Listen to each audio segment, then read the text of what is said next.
Thanks for tuning in to this week's message. At First Baptist, we exist to love God, love people, and make disciples. We hope you find yourselves blessed, encouraged, and challenged by this week's message.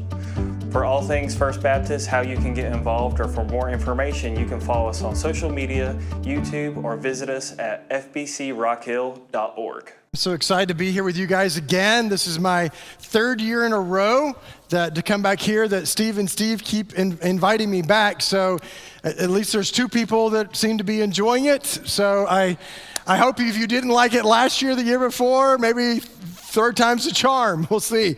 But I'm glad to be here with you guys as we're going to spend at least once a year, we're going to get together and just talk about family and raising our kids and grandkids and some best practices. And here's my kids, my whole family here. My wife and I have been married for 30 years. And this is about 5 years ago, I think. So I should update that. We just took new pictures for Christmas, but I can't keep up with them. Anyway, Bailey is now 26, and my son, and he is in his last semester at university. He's taken the dad's route to get to graduate from college, and so he's in his last semester graduating in technical writing. And Ashlyn, my youngest, is now her second year of teaching high school. And this is my kid with dyslexia, who is a high school English teacher. So yes, God has a sense of humor there.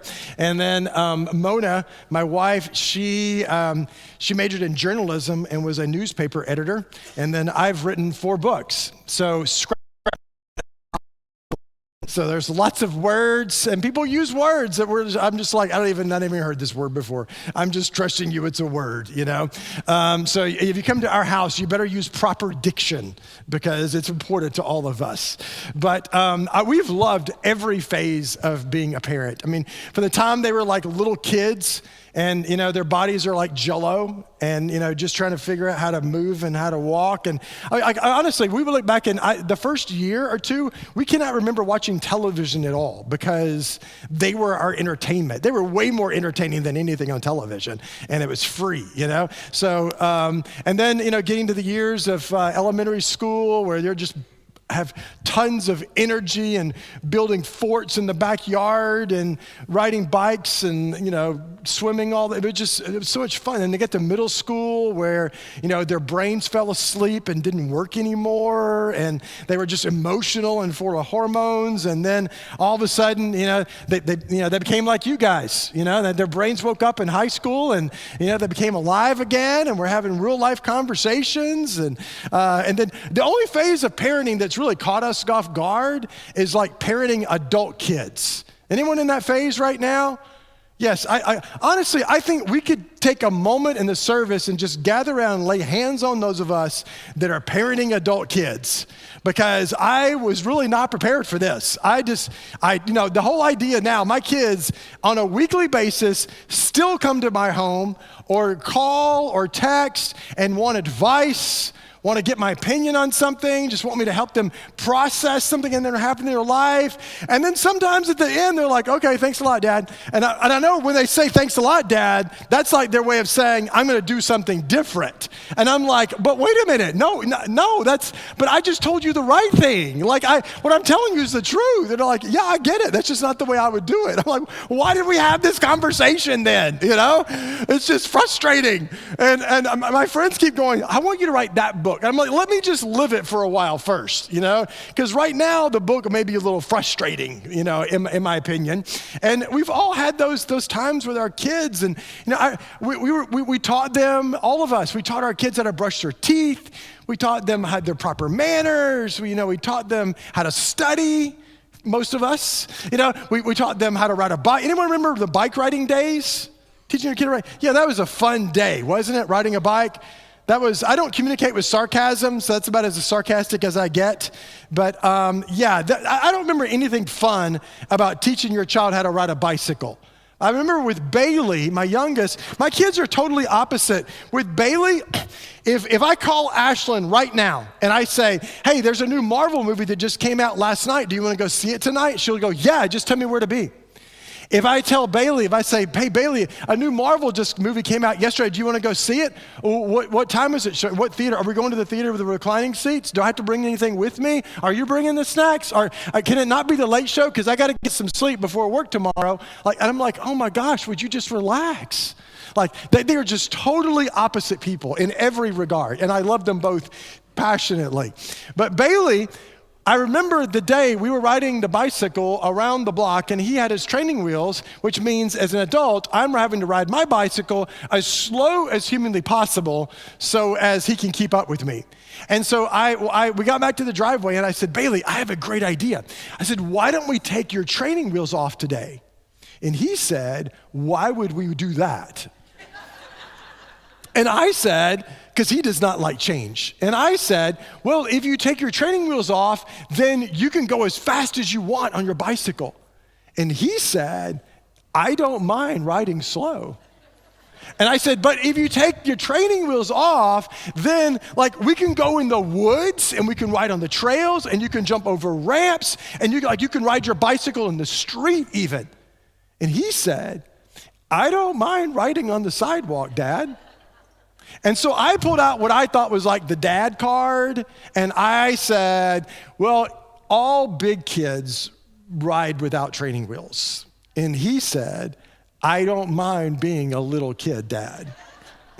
So I said, Bailey, do you trust me? And he said, yes. And I said, okay, we're going to take your training wheels off. And this is what I want you to do. I want you to put your hands on the handlebars. I want you to look straight ahead. I want you to just keep pedaling, do everything like you've always done with the training wheels, but now you're going to do the same thing without the training wheels, and everything is going to be fine. And he said, okay, Dad, but just promise me you won't take your hand off of the seat, okay? And I said, of course I won't. Don't laugh. You lied to your kids too. All of us did, and I don't know what happened. If he heard my voice getting further and further away as I'm going, great job, Bailey, you're doing so well. And he turns his head to look and see where I am, and he wrenched the handlebars, and he hit the curb, flipped over his bicycle. He rolls onto the sidewalk, and I come running down the street, and I said, Bailey, that was so awesome. You made it so much further than I thought you were going to. I am so proud of you, Bailey. And he looked up, and he said, you lied to me. I said, I know, but it wasn't for your harm. It was for your good. You had to do this. And I said, I'm so proud of you. So let's get up and let's get back on your bicycle. And he goes, no, I'm done riding my bicycle. And I said, Bailey, unfortunately, I can't let you not ride your bicycle. You have to get back on the bicycle because if you don't learn to ride it without falling, then you'll never get the freedom of what it really means to ride a bicycle. And so we got back on the bicycle, and then he made it 3 times as far before he fell, and then he made it around the block before he fell, and then he didn't fall anymore at all. And he no longer needed me to teach him how to ride a bicycle. And our kids are going to experience the same thing. And I mean, not just when it comes to a bicycle, but as they get older, they're going to experience all kinds of crashes, all kinds of fallings in their life where they feel like even sometimes the wheels have come off the bicycle of their life. Sometimes they feel like the whole car has come off the tracks, like completely off the road in their life. I mean, there's really 3 different kinds of like falling crashes that your kid is going to experience in life. And one of them are these unprovoked circumstances. They're just things that happen in life that no one's to fault, no one's to blame. They didn't do anything wrong. It's just a circumstance that came about. You know, a friend moved. You know, their team disbanded. You know, they had to go from the school that they liked and now they moved schools. It could be that like you come home tomorrow and you say to your kids, oh my gosh, you're not gonna believe this. My boss gave me a raise and he's doubling my salary. Isn't that incredible?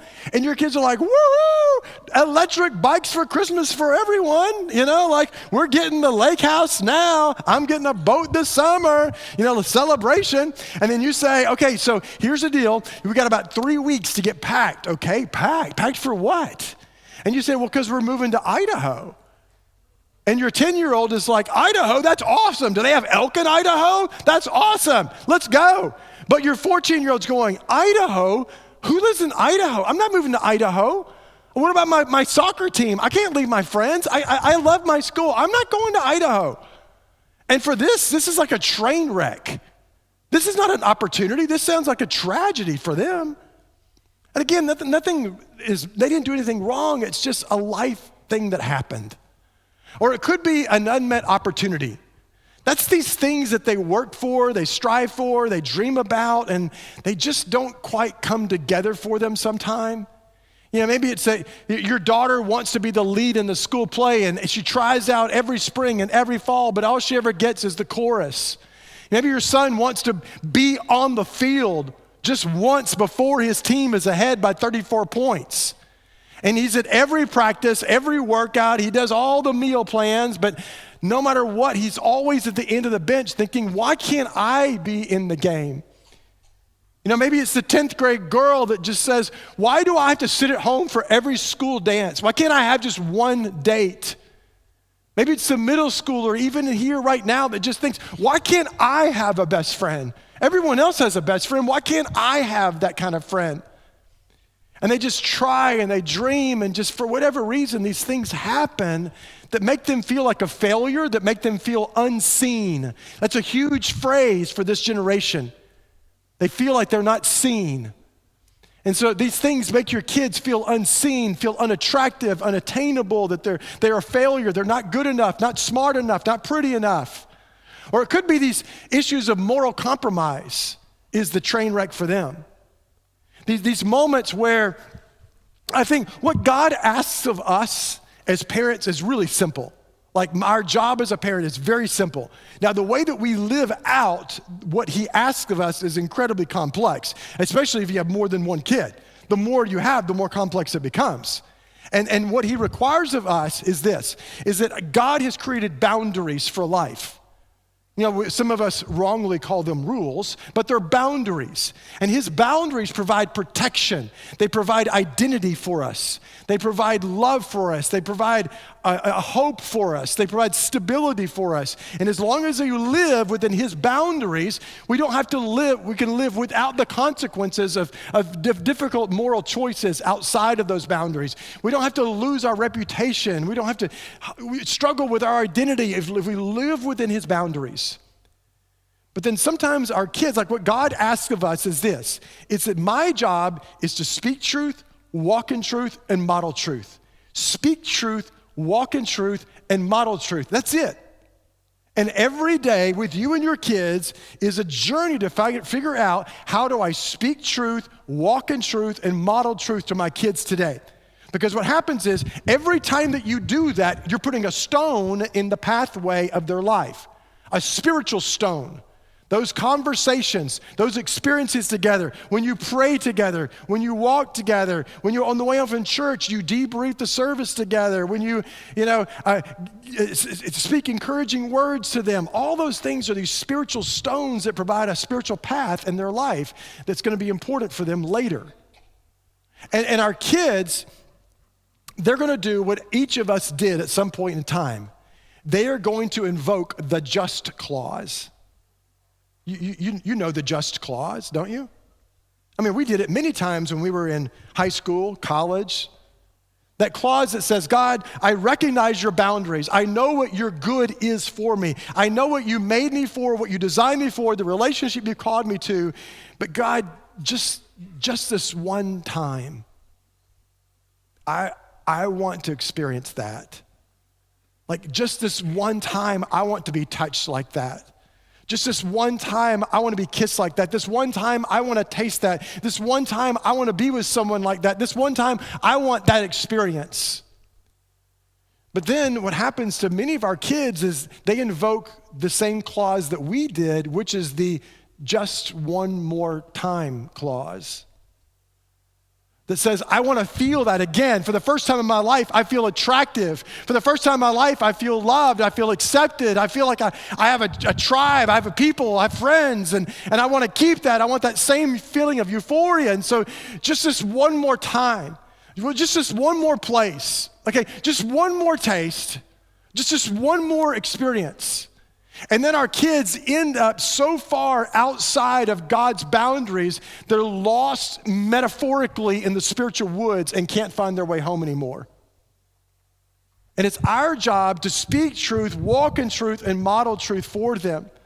And I think many of us are living today, right now in this room, you're living with the weight of one of the greatest spiritual lies from our enemy.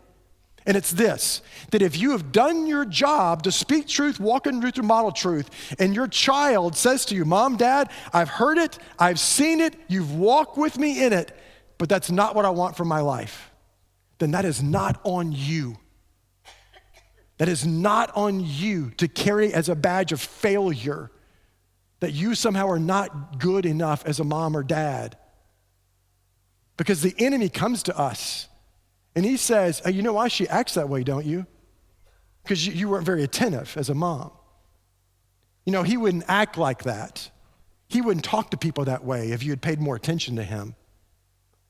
And see, I know with assurance that I did my job to speak truth, walk in truth, and model truth, but I also know I can no longer control their choices. It's got to be up to them, the journey that they want for their life. And so they're gonna walk off that path many times. Matter of fact, it's not just sometimes we see a whole generation now that has walked off of that path, walked away from the spiritual path that was laid in front of them. Now, today on your way home, if you think about it, I want you to pull out your phone and I just want you to Google, just with your voice, I want you to say, what is the percentage of millennials that have walked away from their faith? Because you can do it right now, and I'll tell you the number is this. Millennials, those are our roughly like 21 to 32-year-olds. That's like the last generation of teenagers. That right now it's 59%, roughly 6 out of 10 of all of them that were raised in church. 6 out of 10 of them are saying, I want nothing to do with church anymore.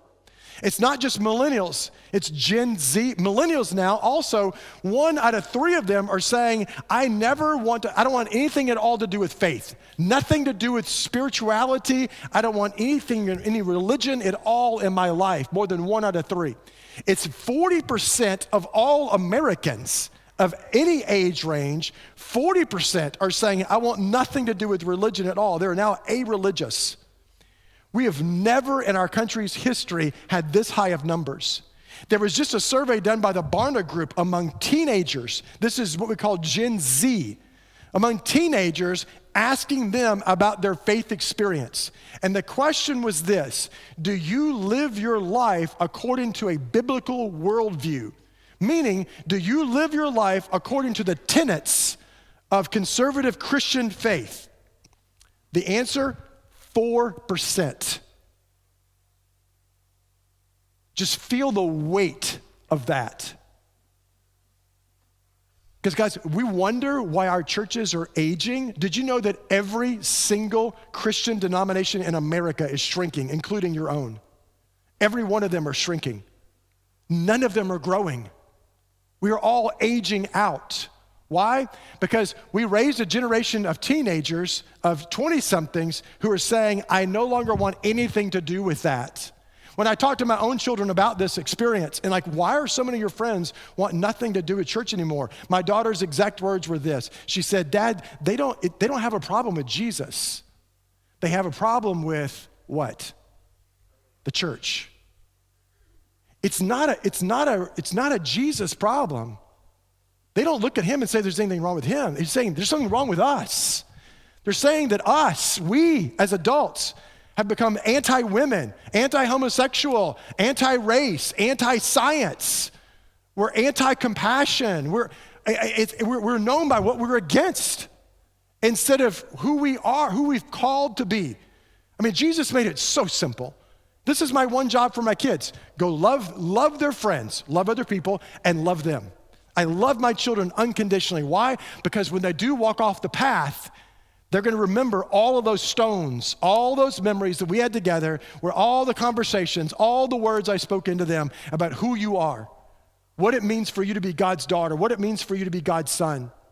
So when all these other voices come at them, The hope is they remember all those stones, they remember the conversations, all the words that we've spoken together. Do you see this? And guys, if we're going to reach them, those that have walked away, we've got to change not just our message, we've got to change how we live out our message. Or otherwise, we're done. In the next 2 generations, we're going to be like, it'll be just like Europe, where our churches are nothing more than museums that we come to take pictures of what life used to be like 100 years ago in America. We see it happen over and over in Scripture of children that were raised in faith and walked away. If you got your Bibles, open with me to Luke chapter 15. I promise I do have my Bible up here with me, but I'm over 50 now, and I can't see real well anymore. And so I may look at the screen just to have it up here with me. There's a story that you've heard many times before. I'm guessing a lot of you, if you're a professional Christian like me, you're raised in church your whole life. And so if so, you've heard the story. And what happens is when we've heard the story before, then we shut our brains off and close our hearts in church because we're like, oh yeah, I know this one. I've heard Steve do this several times. I could do this one right now if you give me the microphone, mister. But I'm asking you just to kind of maybe have your eyes, your ears, your heart open to see if maybe there's some things happening here that we didn't see before. So Jesus tells a story in this whole chapter about lostness. He talks about the lost coin. He talks about the lost sheep. And now he talks about this lost son. And each of the stories is a little bit different. And I think part of the point of the story isn't the lostness, but part of the point of the story is the celebration once there is foundness. Does that make sense? Once the sheep is found, once the coin is found, once the son is found. And we spend so much of our time talking about that thing that was lost instead of the celebration that happened after it was found.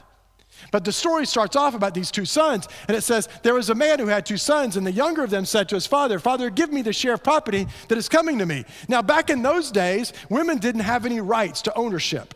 So the only way that you had anything was through marriage. And so if you're a daughter, you had no rights to ownership. And so it was a patriarchal society, a male-oriented society. And then also, if you are the eldest, so if you had 4 sons, then today, if you're like my 2 children, my will states that each of my children get 50-50 if their mother and I both die at the same time. Then each of them get 50-50. But if we were living according to those days, but like in our modern culture, what would happen is it wouldn't be 50-50 because the eldest gets what's called the birthright. The birthright means that the eldest gets a double portion of the total. So my son would get 2/3 and my daughter 1/3. Do you see this? Okay, so then the son goes to his father and says, I want you to give me my 1/3. We don't know if there's more than 2 children. Jesus, maybe his point is simply to talk about the response of these 2 sons. I don't know. Sometimes he really makes these stories simple for, those of us that are dummies in the room, all right? Like myself. So these 2 sons, the oldest is gonna get the majority. The youngest goes to his father and says, give me what's mine. Now this is completely unheard of because the father is still alive. I mean, your children, now, like today, my son's grandfather died, and so his grandmother inherited everything, but she decided to give him $5,000 to help him buy a new car recently. And you can do a gift to your son, but she's not gonna sell part of her estate and give it to her grandchildren because she's still alive, and just like this father. So for this son to go to his father and say, give me what is mine, what's owed to me once you die, this is the most disrespectful thing that he could say to his father, because he's saying to him, I'm going to treat you relationally as if you're dead, as if you're already gone, you're in the grave, you're now insignificant to me. Just give me what you will give me when you die. Give it to me now. Now, there's 2 ways that you acquired wealth back then. It was either through possession of land or livestock. Now this one, in this story, we know it's land because he says that he had lots of property. So if you didn't have cash laying around, you didn't have bank accounts, you had possessions. So now the father has to go and sell part of his land. Now, if you're selling it on the quick, like for instance, if you found out that I was in financial trouble and you came to me and said, hey, I know you're in trouble. You need to get some quick cash. You sell me your house and you'll have some cash. What's going to happen is you're going to make me sell it to you less than what it's worth. And that's what happens to this father as well. He's going to have to get taken for a ride financially in order to give the son what's going to get to him whenever the dad dies. I mean, it's awful and publicly humiliating for the father. Because he's got to go to people in this village and say, hey, my son wants his stuff now. Like when I die a few years from now, he wants it now. So you want to buy some of my property? They're like, you're doing what? I mean, it's just awkward all around. Then it says, the son, not many days later, the younger son gathered all he had and took a journey into a far country. And there he squandered his property in reckless living. When it says that he went off to a far country, what Jesus is, do you notice he doesn't tell us where he went? Jesus understands topography. He understands geography, which is why he talks about Samaria and Damascus and Jerusalem and things like this. But here, he simply says the son goes away to a far country, meaning he is so far removed, we don't even know where it is. It's like uncharted territory. He's gone to like the never world, basically. Does that make sense? Like he's saying he has gone as far as he possibly can from anyone that knows that he is part of this family, from anyone that knows his name's sake. I got two friends right now. One of them has a son that's 22, the other one that's 27. The 22, both of these kids grew up in church their whole life, went to youth group, went to summer camps, youth choir, the whole deal. The 22-year-old went off to college and got involved with a new set of friends that were not just unchurched, but were very hostile to spirituality in general. I mean, not just Christian faith, but anything. It was all to them, all of it was just emotional control. And so they began to talk to him about this and his experience growing up in church. And that was just your parents trying to control you, your parents trying to guilt you, your parents trying to manage your life for you. Anyway, so after, while he was at college, he says to his mom and dad, I no longer want anything to do with this faith. And as long as you're a part of it, I can't have a relationship with you either. And now these parents that are still paying for his way through college haven't spoken to their son in 2 years. The other ones were our best friends as adults for the last 20 years. Like we would go rock climbing, backpacking, spelunking together with his family. We've known their kids since they were 3 and a newborn. And now the 3-year-old's grown up 4 years ago at the age of 23, got married, and to someone outside of his faith who is never had anything to do with Christianity. And 2 months into his marriage, the wife said, your mother makes me feel uncomfortable. Your family makes me feel judged. I feel like they always look down on me because you guys are in church and I'm not. And I don't want to have anything to do with them. And now it's been 4 years since they've spoken to their son. Because he's decided, well, I can't figure out how to do this, so I'm just not going to have a relationship with you and church anymore. I mean, I can't imagine the grief, the sorrow that they're going through, just that emptiness that they feel in their life because of this whole relationship that's come off the tracks. And when this happens to our kids, we can bear the burden with them. We can walk with them through these difficult experiences, but we have to walk with them without making everything right. We have to walk with them through these difficult circumstances without removing natural consequences in their life. You know, it's not my job and your job to remove all the curves from life and pull life straight for our children so that as they look ahead, it's just a perfectly, smooth path with no rocks in the way and for them to travel down. No, there's going to be difficulties in life. And I mean, for us as adults, you can look back and say, that's my greatest time of growth in my life. And that's where I learned how to rely on God the most, is when the factory shut down and when I lost my job and when our marriage was on the rocks and when I lost my friends and when I had the health crisis. And I mean, that's when like spiritually, you feel like you really connected with God more deeply. And I don't want to rob my children from that experience. I can't remove natural consequences from their life. You know, when my kids get a speeding ticket or, get in trouble at school or that kind of thing and be like, I can step in. I got a friend who's a police officer and I'll talk to him and I'll get this speeding ticket taken care of. And now he just learns that mom and dad can fix everything. I can't be my children's savior. I don't want to be my children's savior. You know, I've taught my children their whole life that mom and dad, we work a job, and it's part of our job. When we work with integrity, then we get paid. And when we use our gifts, our abilities, our passions to do our job, we get rewarded with a paycheck. But God is the one that provides for our family. He provided my career. He provides our home, our vehicles, our education. All that is the gift from him that we want to humbly accept. And I've taught my children that because God forbid something ever happened to me. I don't want my children's life to spiral out of control because now their savior is gone. The one that manages everything in their life is gone. No, I can walk with them through those difficult experiences, but I want to teach them to rely on him that made them, to rely on the one that created them, that knows them. You know, those times when the wheels begin to come off in your kid's life, there's some things, I know we're running out of time, but some things that you can do to respond well. One of them is to, share your own life experiences.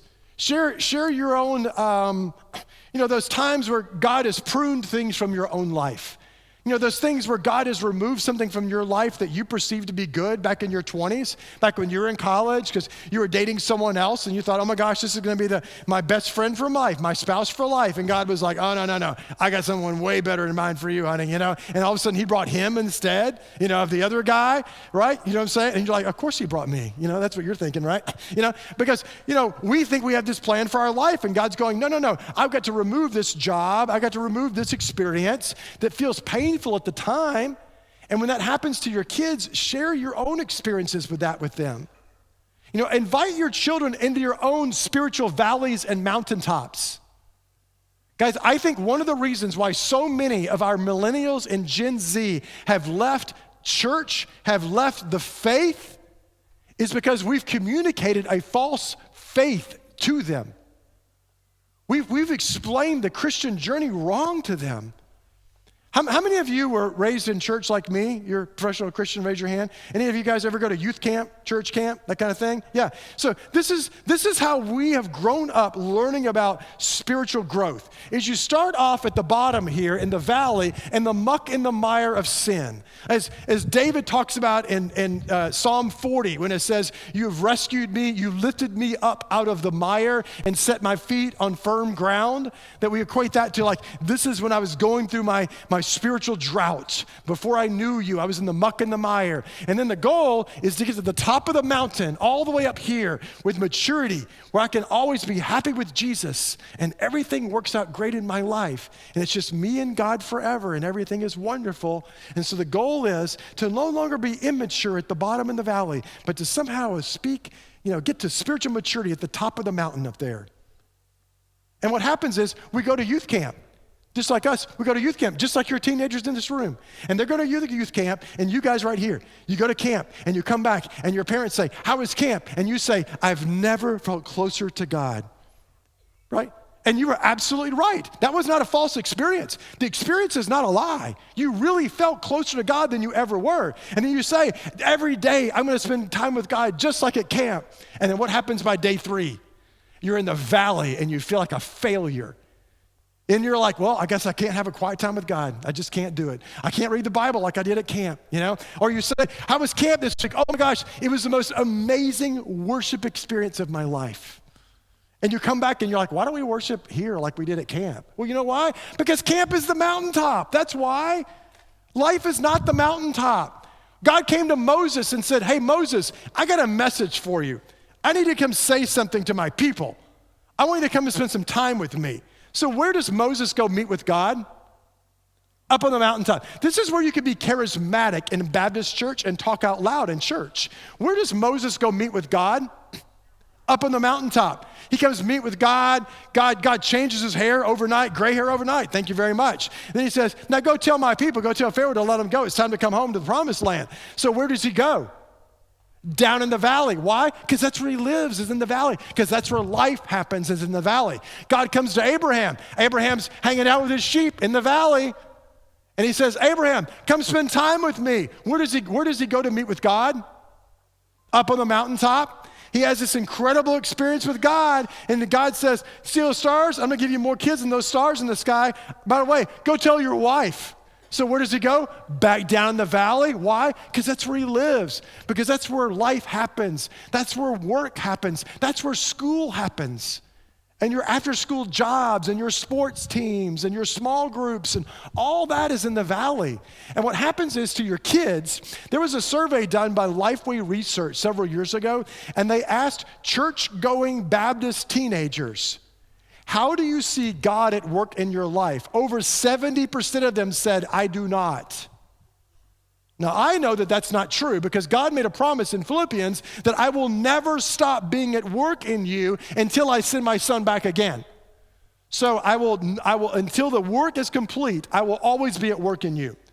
But what happens is they come back from camp, they come back from retreat, from D now, and they feel like, I don't feel emotionally the same way I did there, so I must be doing something wrong. And they need us to help them understand what normal life looks like. How do you experience Jesus in difficulty? When you yourself are going through a drought and you don't feel intimate with God, and you come to church and you're thinking, I don't feel like singing, I just want to sit and be quiet. You can go to your kids and say, hey, would you just pray for me today? Invite them into your spiritual journey. So now it's just not your journey and your journey, but it's your whole family's spiritual journey together. Guys, I know we're out of time. Let me finish with this. The last thing I would say is this, is that provide a path for your children back